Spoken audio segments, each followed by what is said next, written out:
Bienvenidos y bienvenidas. Hoy les traigo un nuevo audiolibro llamado El principio de Matías Alexander, El saber del cuerpo. Me parece muy importante contar con este audiolibro en este canal en donde difundimos conocimientos sobre yoga, técnicas de conciencia corporal, para mejorar el uso y funcionamiento del cuerpo, incluso para beneficiar nuestras prácticas somáticas, nuestras prácticas físicas. En mi caso, en lo personal, ha llegado este libro en mis clases de conciencia corporal en el profesorado de expresión corporal. Y su información sentí que también puede extenderse a todo lo que sean prácticas de yoga. Por lo tanto, me encantaría que del otro lado tal vez mis alumnos y alumnas de yoga puedan llegar a escuchar la propuesta que nos trae Alexander para tener una mejor conexión con nuestro cuerpo y por lo tanto una práctica mucho más placentera.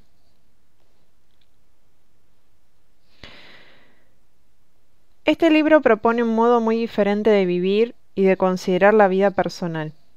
Diferente no en el sentido de convertir a sus usuarios en bichos raros, sino en el sentido de que sus usuarios pueden aprender a adoptar un baremo distinto para sí mismos y para las personas con las cuales viven.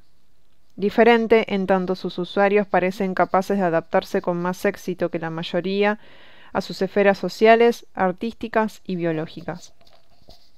Y lo que es más importante, en el sentido en que parecen vivir más tiempo y en mejores condiciones de salud. El principio de Alexander es una hipótesis.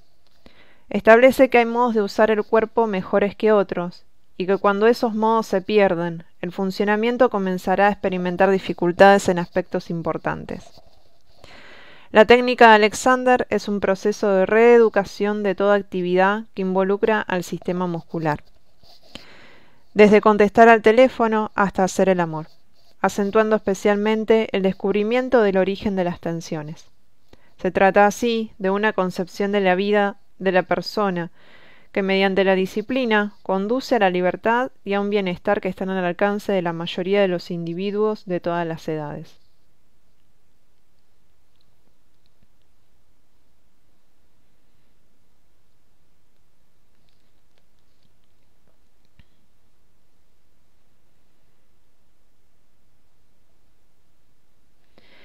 El principio de Alexander. Inmediatamente antes de la guerra, en 1938, me encontré con un hombre extraordinario. 17 años después, cuando escribí su nota necrológica en The Times, lo llamé genio y no veo razón para retractarme. Desgraciadamente, Alexander tenía también algo de embaucador. A pesar de que su fraude era inocente, y todo el mundo podía verlo y gozar con él. Recordemos que Alexander era un actor de variedades, con experiencia en las tablas, al mismo tiempo que un científico. Este fraude retrasó la plena aceptación del principio en vida de un autor. No es oportuno extenderse ahora acerca de la compleja personalidad de ese hombre encantador, salvo para admirarse de que un carácter tan mundano haya podido alcanzar tal principio.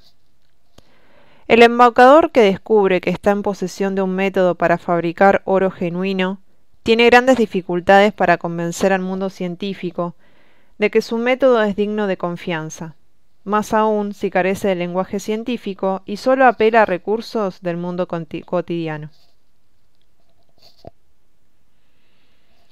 En realidad, el oro de Alexander fue la salud. Aunque no logró en vida reconocimiento del mundo científico, en estos últimos años sus principios han sido aceptados en prácticamente todos los campos de la actividad humana. Hombres y mujeres prominentes en sus respectivas esferas, medicina, ciencia, educación, religión, música, política, arte, arquitectura, empresa, literatura, filosofía, psicología, teatro y televisión, han aceptado de muy buen grado la ayuda que el Principio de Alexander tiene para ofrecerles. Pero tal vez lo más importante sea que los más jóvenes, que descubrieron más precozmente el Principio, son hoy, con su afortunado estilo de vida, los mejores representantes de lo que aquel es capaz de ofrecer. Este libro es un comentario acerca del trabajo que realicé durante casi 30 años a partir de mi encuentro con Alexander. Es resultado de un sentimiento muy vivo, en la enorme confusión en que nos hallamos inmersos hoy en día. El Principio de Alexander puede proporcionarnos a la mayoría de nosotros una nueva piedra de toque. No solo puede ofrecer un criterio para evaluar nuestras acciones, sino también las de otras personas, del mismo modo que nuevas tendencias populares y nuevos líderes populares. También proporciona una perspectiva de la cual mirar los dogmas firmemente establecidos y honrados por su antigüedad, y que en palabras de Paracelso no valen la cagada de un ganso. El problema principal de Alexander fue persuadir a la gente que tenía algo que ofrecer. En cierta medida, el problema subsiste aún, pero, dado que en este momento el péndulo se mueve en sentido contrario, para la mayor parte de la gente el problema consistirá en encontrar a alguien que conozca el Principio, y que no haya sido ganado por la atmósfera de fraude que persiguió a Alexander durante toda su vida. A veces se ha visto muy pobremente servido por sus seguidores, muchos de los cuales no se atrevieron demasiado con una cuestión que estaba al rojo vivo. Solo en los últimos años el Principio ha encontrado un sitio adecuado en medicina y en la educación. Únicamente ahora comienzan a aparecer en cantidades suficientes maestros con una buena formación en el Principio. Veamos tan solo una estadística. Desde que Alexander comenzó a trabajar hace aproximadamente 3/4 de siglo, cuando tenía 30 años, se formaron en Gran Bretaña más de 100 maestros de su método. De ello, no tomo en cuenta para el cálculo a los maestros norteamericanos, únicamente han muerto 4, incluidos el propio Alexander a los 87 años, y su primer asistente Ethel Webb a los 94. Por lo demás, ninguno sufrió de trombosis coronaria, cáncer, apoplejía, artritis reumatoidea, hernia de disco, úlcera, perturbaciones neurológicas, ni desorden mental grave, aunque puedan haber mostrado a veces conductas un tanto insólitas. ¿Accidentes? Sí, como es inevitable, pero con recuperación del buen funcionamiento y falta de proclividad a ellos. En general, un nivel de salud y felicidad cotidianas que la mayor parte de la gente únicamente conoce en su primera juventud. Esta estadística es casi increíble. El descubrimiento de Alexander es demasiado bueno para ser verdadero, pero lo es, y no hay ninguna arrogancia en decir que este principio resulta esencial. Ahora mismo es un hecho indiscutible que el principio de Alexander funciona. Y también es un hecho indiscutible que más del 99% de la población lo necesita, pero que nada sabe de él. Espero siempre que la redacción de este libro no me convierta en la quinta baja dentro del grupo de docentes. Lograr que el lector común comprenda algo de su importancia. El principio. Lo que antecede es suficiente como estimulación preliminar. Y hace falta mucha, si es que nos disponemos a mirar las cosas de una manera completamente diferente. ¿Qué dice el Principio de Alexander? Dice así: el uso afecta el funcionamiento. Un viejo predicador negro, al que se le preguntó cuál era el secreto de su éxito, contestó: primero les digo qué les voy a decir. Luego lo digo. Y después les digo qué es lo que acabo de decir. Según esto, aquí va otra vez. El uso afecta el funcionamiento. ¿Qué clase de uso? ¿Qué clase de funcionamiento? De esto es lo que tenemos que hablar ahora. Uso. Estáis sentados en algún sitio, tal vez acostados, leyendo este libro. ¿Sois conscientes de la manera en que vuestra mano sujeta el libro? Si dirigís la atención a la mano, os daréis cuenta de la presión de los dedos que sostiene el libro. ¿Cómo están sentados? ¿Tienen las piernas cruzadas? ¿Descansa el peso del cuerpo más sobre una nalga que sobre la otra? ¿Dónde tienen los codos? A medida que recorren las páginas con los ojos, ¿mueven la cabeza para cambiar la posición de los ojos o solo mueven los ojos? ¿Dónde tienen los omóplatos? ¿Cuánta tensión muscular crean en el tórax y los antebrazos? Y en general, a través de todo el cuerpo. El uso es el modo en que utilizamos el cuerpo en cada momento de la vida. No solamente cuando nos movemos, sino también cuando permanecemos quietos. No solamente cuando hablamos, sino también cuando pensamos. No solamente cuando hacemos el amor, sino también cuando sentimos placer o nos negamos a sentirlo. No solamente cuando comunicamos a través de gestos y actitudes corporales, sino también cuando, sin saberlo, todo nuestro talante y disposición corporal hacen saber a los demás cómo estamos y nos mantienen así, querámoslo o no. No solamente cuando manipulamos nuestro entorno, sino también cuando dejamos que el entorno nos manipule como marionetas, cuando queremos lo que conseguimos en vez de conseguir lo que queremos. El uso es el tema de este libro. En los capítulos siguientes se describirá su variedad. Funcionamiento. También el funcionamiento es tema de este libro. Todos nosotros funcionamos adecuada o inadecuadamente, con felicidad o sin ella, con salud o sin ella. Unos pocos casos clínicos nos darán una idea de la clase de funcionamiento erróneo que puede acompañar al uso erróneo. Quizás en primera instancia no resulte claro por qué el uso de estas personas era lo primero que había que abordar. El objetivo de este libro es indicar la conexión y el remedio. El médico. El Dr. James, especialista en tórax, estuvo preocupado durante algún tiempo por una creciente depresión y un dolor permanente en el cuello. Lo aliviaba con generosas dosis de alcohol y el agradecimiento de sus reconocidos pacientes. Se trata de un hombre estudioso que lo sabe todo acerca de la depresión y los dolores psicosomáticos del cuello. Pero su cuello le sigue doliendo y eso lo abate. 20 años antes, cuando era un tímido estudiante de medicina, decidió adoptar un estilo ampuloso que le obligaba a estirar el cuello, bajar el mentón hasta la garganta y ocasionalmente a eructar, con esa suerte de eructo elegante propio de la manera de hablar de los asistentes habituales a los clubs aristocráticos, precedido por una ligera deglución de aire para suministrar la necesaria provisión.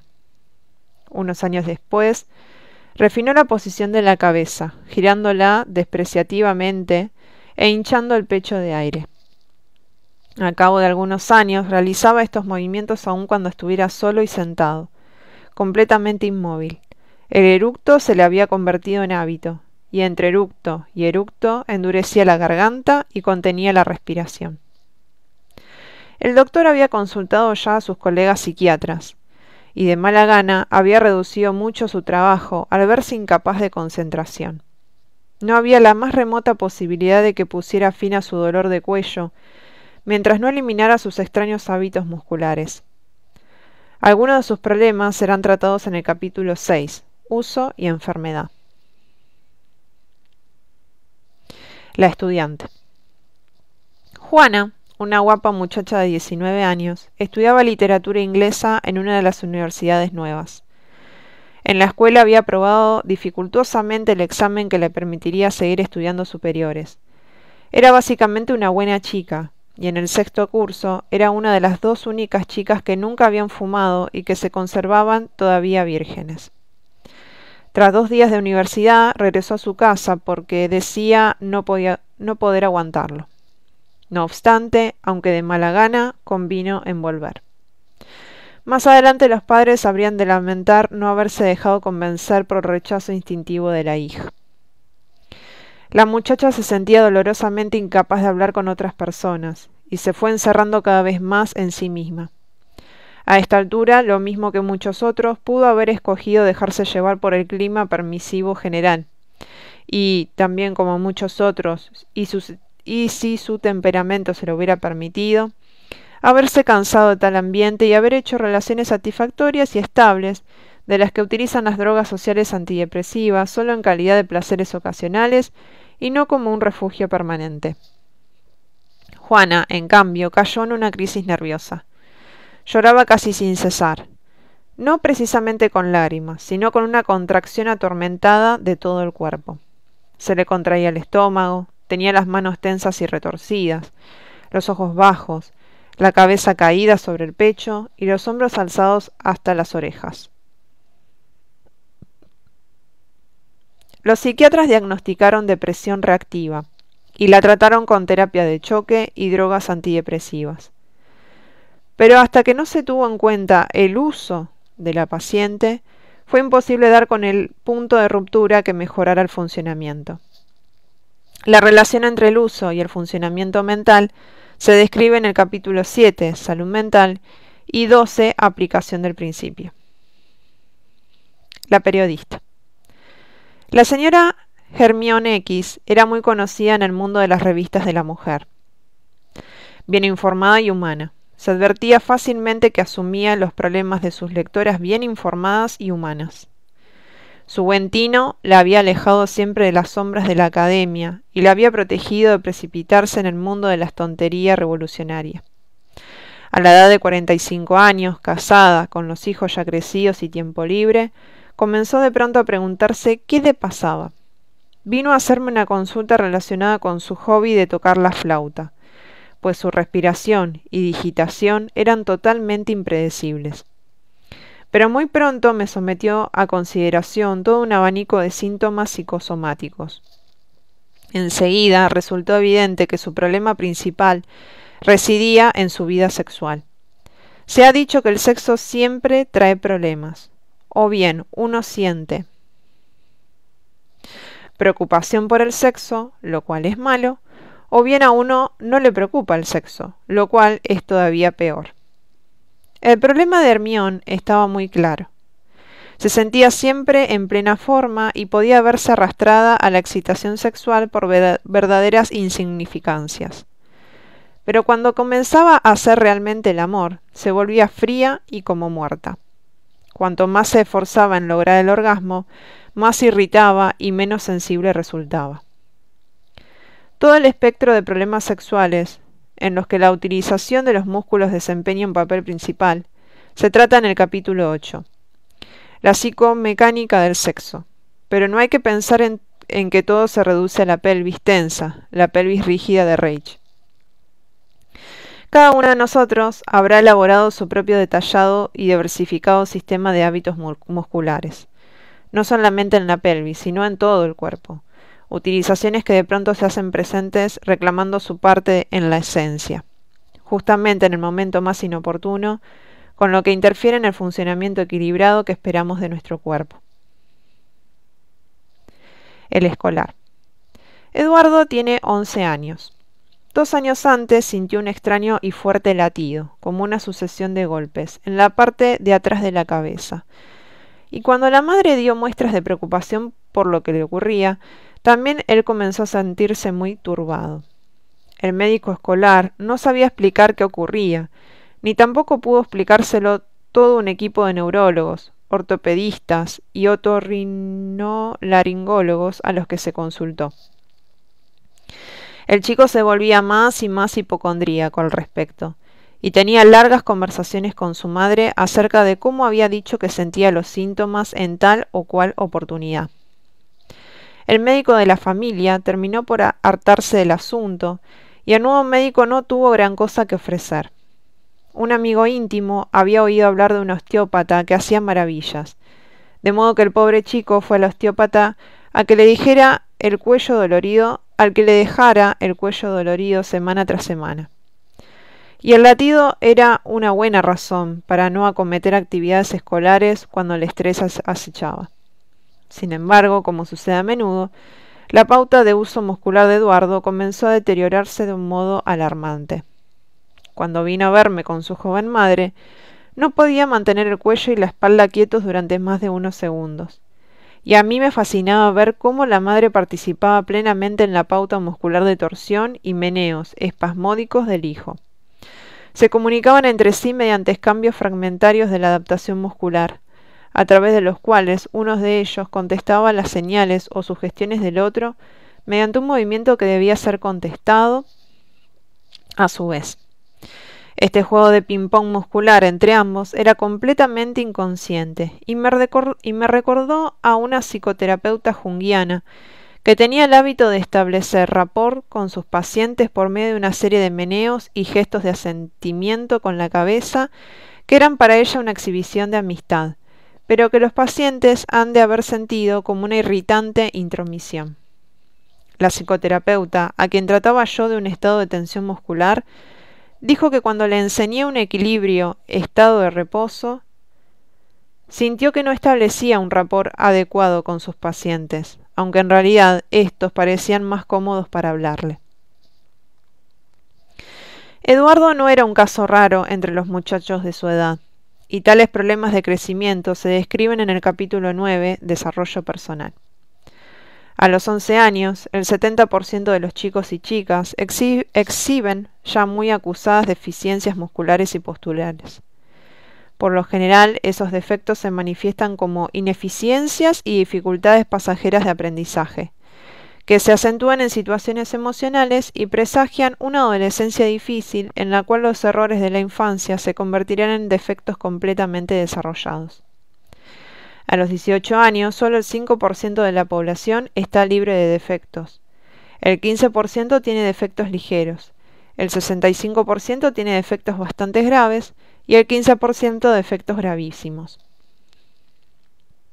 Estas cifras se basan en mis investigaciones publicadas sobre niños y niñas de escuelas secundarias y estudiantes pertenecientes a escuelas universitarias de formación física, musical y dramática, de algunos de los cuales se podría razonablemente esperar que tuvieran un nivel físico más elevado que el resto de la población. Es casi seguro que vosotros, los lectores de este libro, tenéis acusados defectos de los que sois inconscientes, y que ni vuestros médicos, ni vuestros maestros, ni vuestros padres han advertido, o bien no los han tomado en serio, o los han aceptado como parte inevitable de sus modos de ser.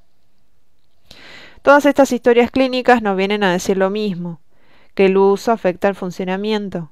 El médico con su dolor de cuello, la estudiante con su depresión, la periodista con su frigidez muscular y el escolar con su espasmo habitual. Todos fueron mal llevados y trágicamente mal llevados por sus respectivos médicos. El diagnóstico fue inadecuado, no solamente a causa de una idea equivocada acerca de lo que ha de implicar un diagnóstico, sino también a causa de un fallo de observación y una falta de comprensión de lo que significa el uso.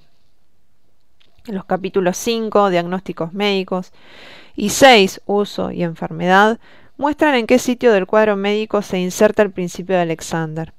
No ya tan solo en los ejemplos aislados que he dado poco antes, sino en todo el amplio espectro de deficiencias de salud que a todos nos afecta. En la época en que alcanzamos la edad adulta, cuando no antes, muchos de nosotros hemos desarrollado perjudiciales hábitos de tensión. Al comienzo, estos hábitos se presentarán meramente como nimias incoherencias de conducta, o tal vez como dolor muscular o torpeza.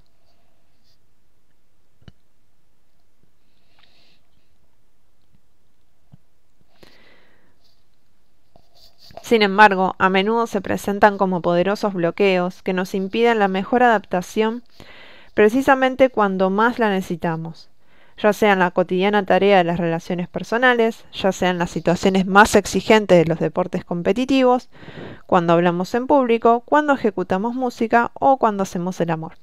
En toda situación, pues, en la que el funcionamiento se ve afectado por el uso.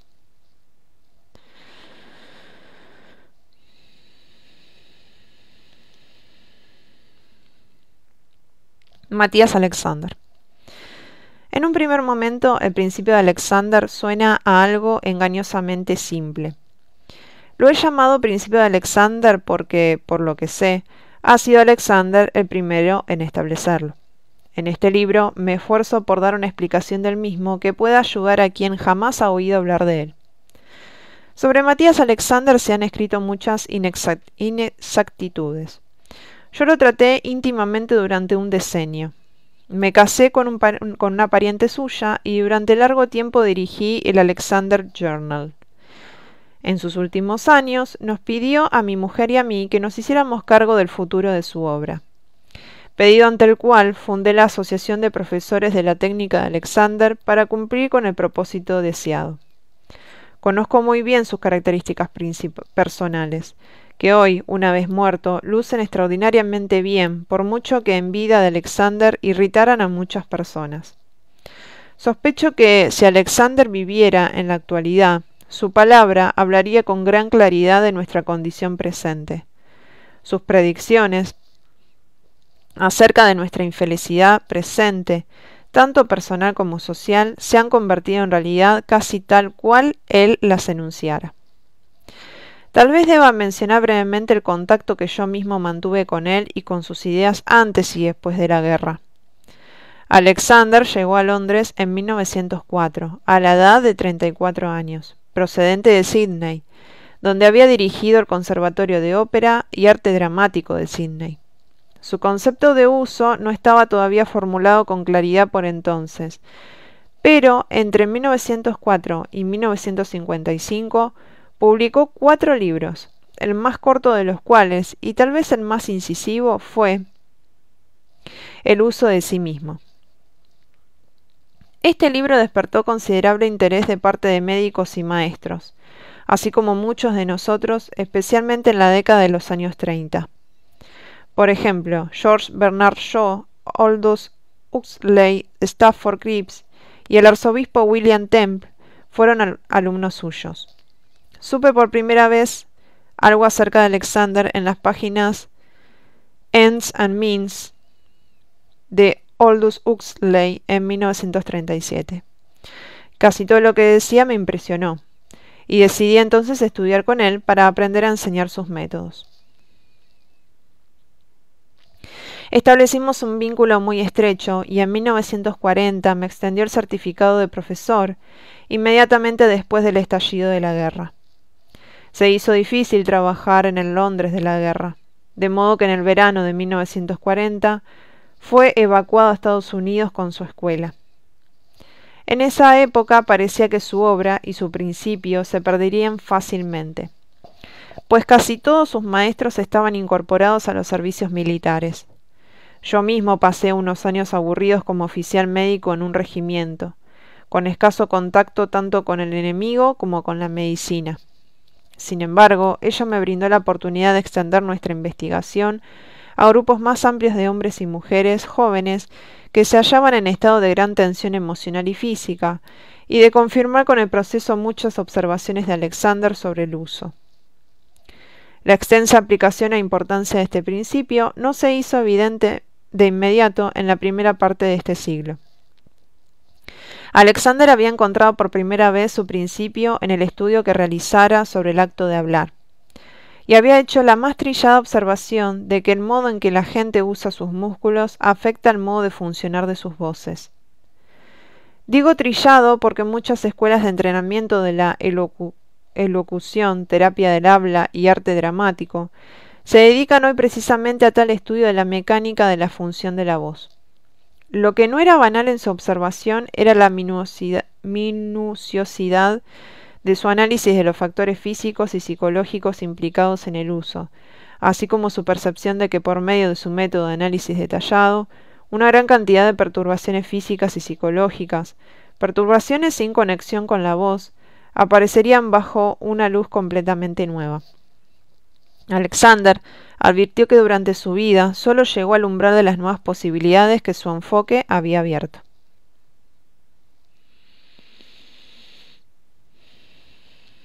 Una hipótesis evolucionista.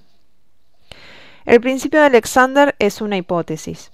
No se lo afirma como una verdad establecida, absoluta, sino como una nueva manera de ver las cosas, una nueva manera de organizarse a sí mismo. Es posible que alguna vez se pruebe su falsedad.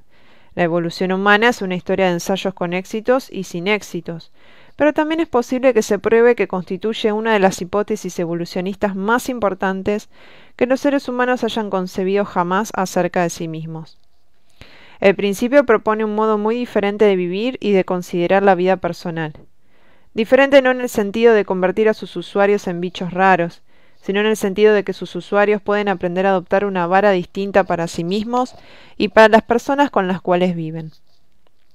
Diferente en tanto sus usuarios, como he podido comprobarlo a lo largo de los 30 años que abarcan mis observaciones,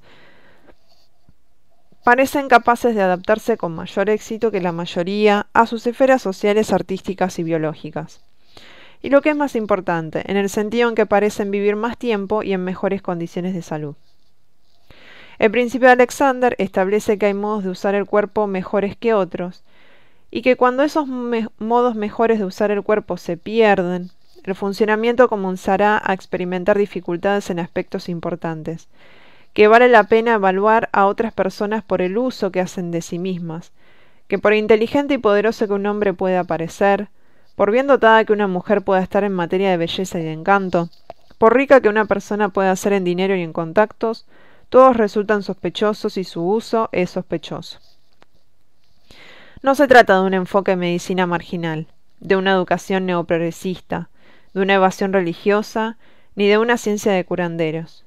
Es por el contrario un enfoque difícil y disciplinado de la vida personal, que a través de la disciplina conduce a una libertad y a una salud que hasta cierto punto están al alcance de la mayor parte de la gente de casi todas las edades. Pocas son las personas que no encontrarían alguna utilidad en lo que Alexander dijo. Hay en ello mucho de provecho para el individuo, mucho de provecho para los profesionales de la educación. Pero además, echó también las bases para una ciencia completamente nueva del uso, y abrió todo un campo nuevo en la investigación médica.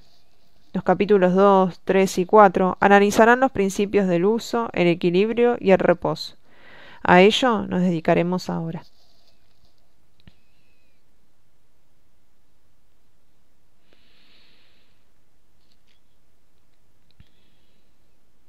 Capítulo 2.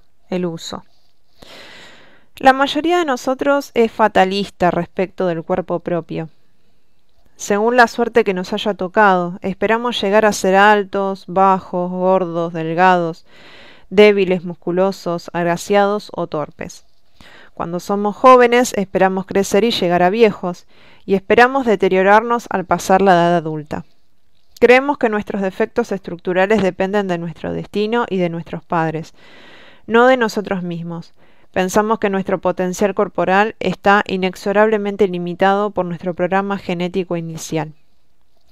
Hasta cierto punto tenemos razón, pero decir esto no es decir mucho más que si afirmáramos que el juego de ajedrez está tediosamente limitado por las casillas blancas y las negras. El principio de Alexander insiste en que nuestra voluntad es potencialmente libre, en que lo que determinará nuestra estructura futura y nuestro futuro rendimiento en prácticamente todos los campos importantes en los que hagamos con nuestra herencia genética. Esto comienza en un nivel relativamente elemental, con un llamado de atención a los modos en que usamos y maltratamos nuestro cuerpo, en cuestiones tan simples como estar de pie, estar sentados o acostados, y sostiene que inclusive en este nivel tan elemental hay un uso benéfico y un uso perjudicial. De esta observación relativamente elemental del mal, uso mecánico, se pasa a mostrar cómo la estructura básica de la personalidad, en sus menores detalles y su más íntimo nivel, se modela a partir de nuestro uso corporal. En 1616, William Harvey descubrió la circulación de la sangre y en consecuencia revolucionó el pensamiento médico. Esto no quiere decir que con anterioridad la sangre no hubiera circulado y que de pronto se pusiera a circular allí y entonces. Había circulado durante milenios antes de que Harvey,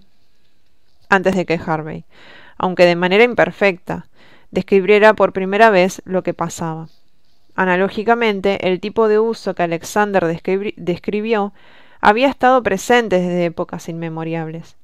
Antes de Alexander ya se sabía mucho acerca de ello, pero no de una manera que pudiera aplicarse con provecho a la salud humana. Desde la época de William Harvey hasta la de Christian Barnard, largo es el camino que se ha recorrido. No cabe duda de que lo que ahora decimos aquí parecerá elemental dentro de 100 años, y en verdad, desde la muerte de Alexander, sus procedimientos se han ido refinando constantemente. No cabe duda de que se probarán y abandonarán muchas otras orientaciones falsas. Es menester dejar bien aclarado que el tipo de uso que describo en este libro no puede considerarse como la única vía correcta. El uso que describo es el mejor que he sido capaz de descubrir, y tal como lo describo funciona, pero es indudable que terminarán por encontrarse modos muchos mejores de describir y de perfeccionar este nuevo enfoque.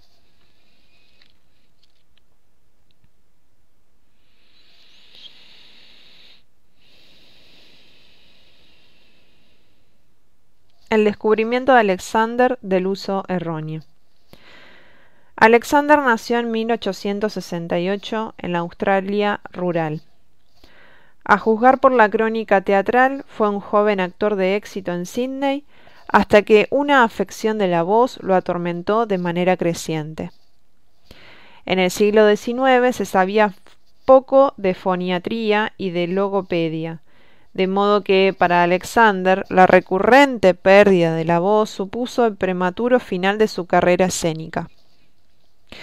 Desesperado y con escasos conocimientos médicos o fisiológicos, decidió observar minuciosamente en un espejo el modo en que usaba los músculos cuando hablaba. Es de observación común que cuando la gente habla es probable que realice con totalidad del cuerpo movimientos marcadamente inapropiados.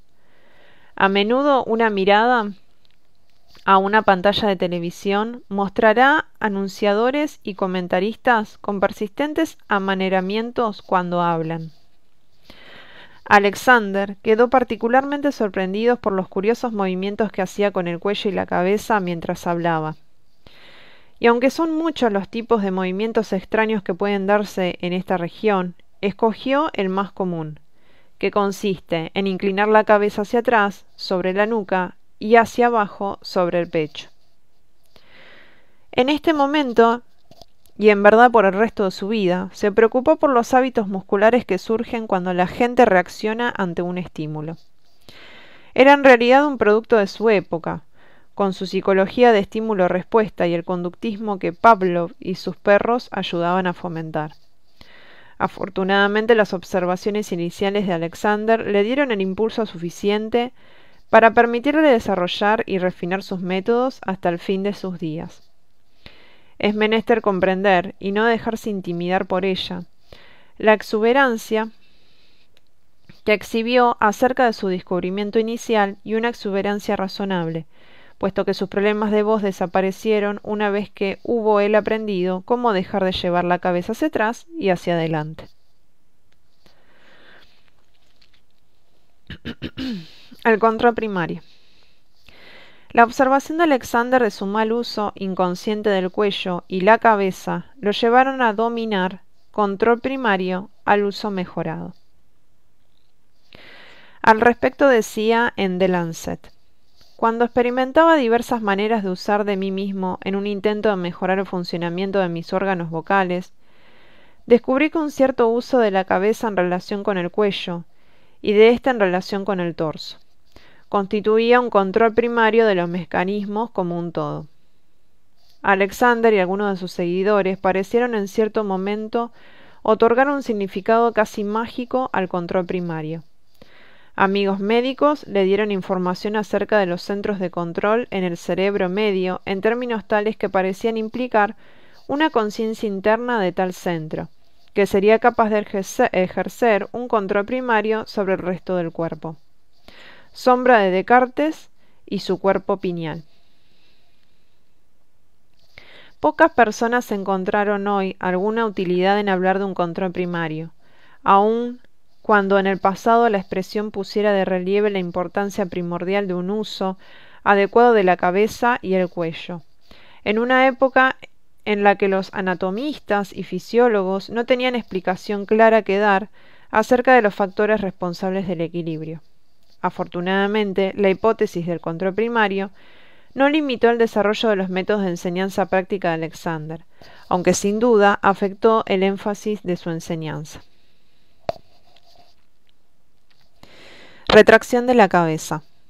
Alexander agregó lo siguiente acerca de su observación: si le piden a alguien que se siente, notarán siempre que observen atentamente sus acciones, que se produce una alteración de la posición de la cabeza, que se echa hacia atrás, mientras que el cuello se endurece y se acorta.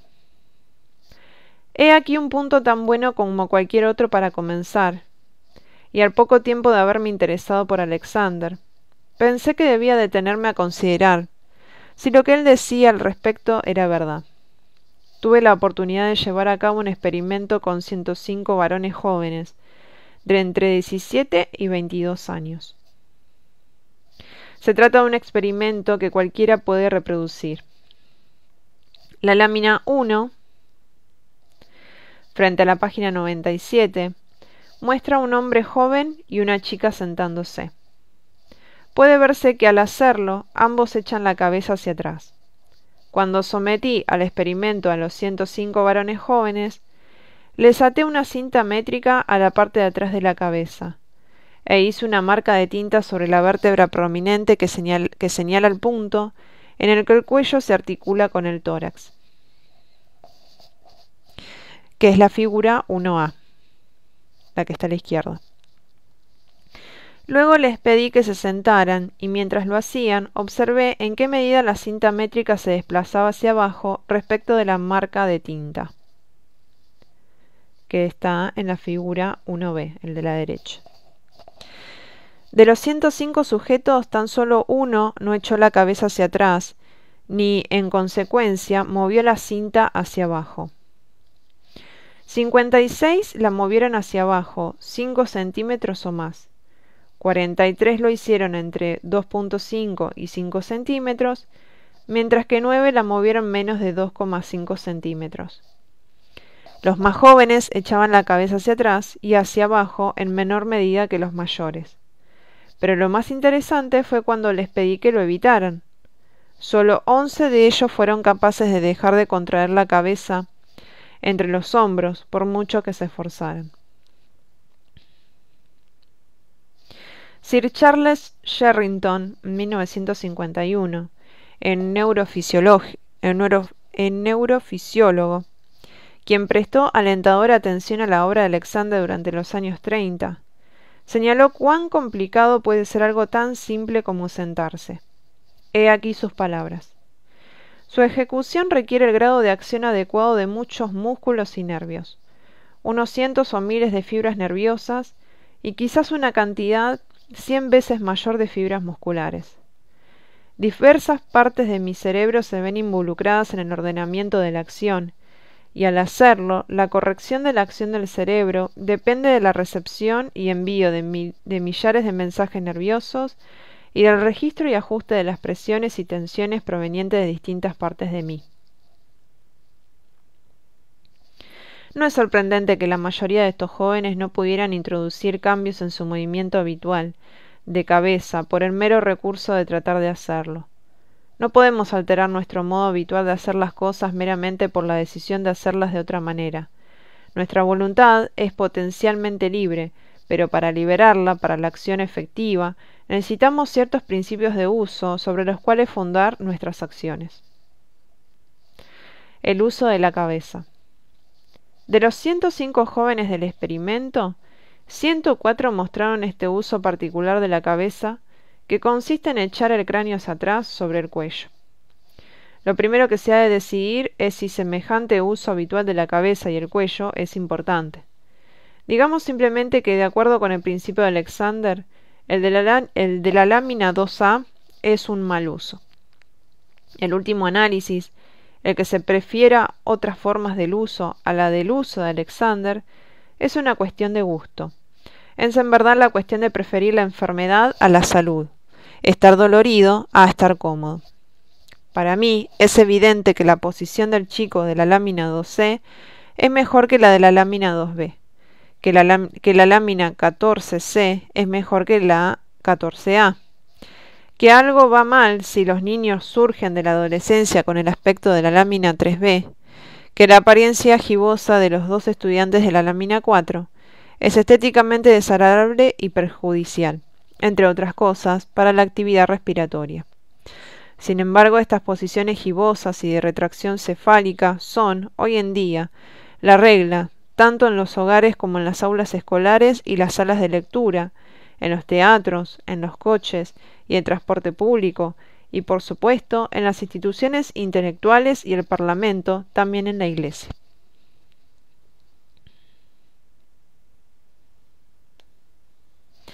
La vida sedentaria. Poco de nosotros pasamos más de una hora seguida sin sentarnos. Muchas personas se pasan la mayor parte de su día laboral sentados y con muy escaso movimiento, con excepción por supuesto de los niños pequeños a los que, una vez que pueden caminar, solo se los puede hacer sentar por periodos breves y constriñéndolos a hacerlo en sillas altas, atados a sus asientos o bien en brazos de la madre. Instintivamente el niño pequeño se mueve, explora y se comunica desde el momento mismo en que se despierta y continuará haciéndolo hasta que se canse, o hasta que se lo regañe, o se lo obliga a permanecer en una quietud más conveniente desde el punto de vista social.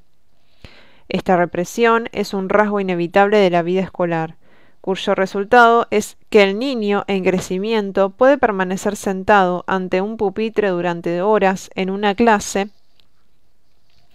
que puede llegar a albergar otros 40 niños. La mayor parte de los niños de la clase estarán desplomados en una posición en la cual el peso del tronco se apoya en los codos y en los hombros. Ha comenzado la vida sedentaria.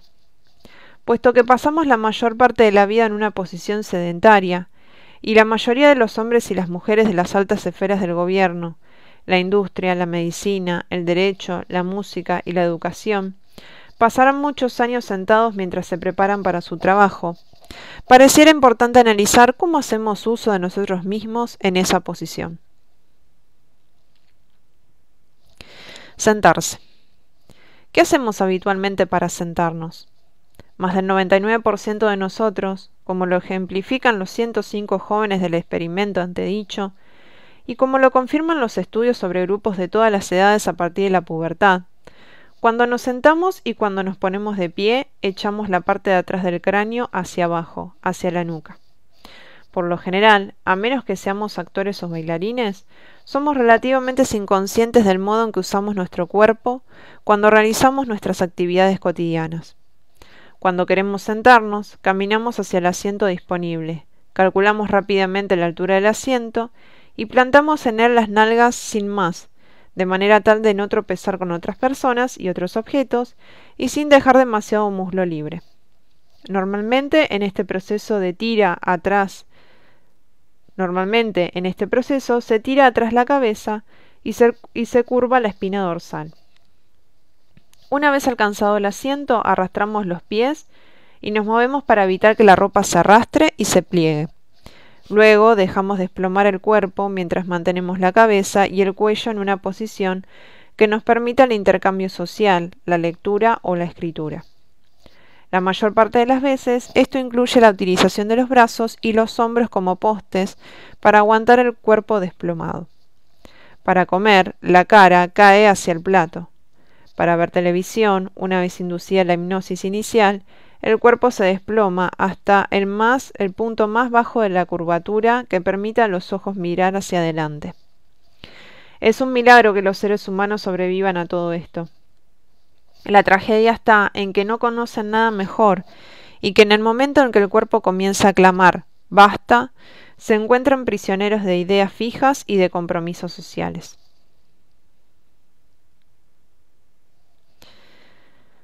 Bien, vamos a leer el colapso del cuello. Dejaremos hasta ahí y la próxima seguimos en qué es un principio. Colapso del cuello. Hemos mencionado en primer lugar el acto de sentarse, debido a que es mucho el tiempo que invertimos en usar de nosotros mismos en posición sedente, y también porque en esta posición el mal uso es obvio. Cuando Alexander estudió los movimientos y las posiciones de su cabeza al hablar, el mal uso no era tan evidente, a pesar de las láminas 5A y 5B. Muestran con toda claridad cuán graves pueden ser los movimientos erróneos de la cabeza.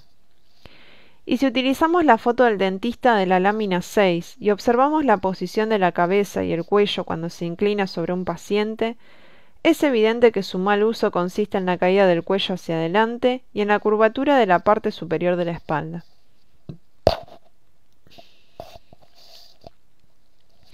Puede ilustrarse el movimiento con la mano y la muñeca, que es esta figura 2. La caída de la muñeca hacia adelante corresponde a la caída del cuello hacia adelante, lo cual se muestra en un cráneo en la figura 2b. Tal vez se vea esto más claramente en las radiografías de cuello que exhiben las láminas 7A y 7B. Hay una multitud de matices de posibles mal uso muscular, pero es necesario poner de relieve en primer lugar los malos usos más comunes y evidentes. El de echar la cabeza hacia atrás y hacia abajo es casi universal en nuestra cultura. ¿Cuál es la consecuencia de este hundimiento del cuello y de la parte superior de la espalda? El desarrollo gradual de una persistente jiba en la base del cuello, así como el hecho de que el resto del cuerpo, si tiene que mantenerse en equilibrio, ha de estar erróneamente compensado en otro sitio. De tal suerte, el cuello hundido conduce a una incurvación hacia adentro de la espalda, que se denomina lordosis, tan evidente en algunos negros, lámina 8, y que la gimnasia terapéutica trata inútilmente de corregir en los escolares. Lámina 9A, 9B. Es imposible tratar la queja casi pandémica de dolor en la parte inferior de la espalda, que va desde el lumbago de las amas de casa a la hernia de disco lisa y llana, mediante la mera concentración de la zona lumbar. En la inmensa mayoría de los casos, la deformidad de la región lumbar es consecuencia de una deformidad en la jiba, en el sentido de que únicamente cuando se corrige el mal uso de la parte superior de la espalda, puede haber una estabilización eficaz de la parte inferior. Véase también las figuras 22 y siguientes. Cuando Alexander advirtió por primera vez su mal uso de la cabeza y el cuello, se dio cuenta de algo muchísimo más importante que la simple causa de su perturbación fonética. En efecto, en ese momento descubriría un defecto en la estructuración más fundamental del cuello, e hizo de la corrección de ese defecto una parte fundamental de su principio de que el uso afecta al funcionamiento. Bueno, hasta aquí hoy. Después vamos a seguir con qué es un principio, la jiba. Me encanta porque me encantan los esquemas y los dibujos que te explican a qué se está refiriendo. Así que bueno, espero que lo estén disfrutando. Y bueno, nos encontramos la próxima en qué es un principio.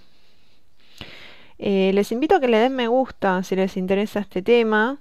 De todas maneras, yo también subo esto para mí, ¿no? O sea, me parece muy interesante leer con ustedes este libro que cuando lo estudié, en realidad solamente leí el primer capítulo. Así que bueno, les invito a que vayamos juntos descubriendo lo que Alexander nos quiere compartir. Les mando un abrazo y nos vemos la próxima.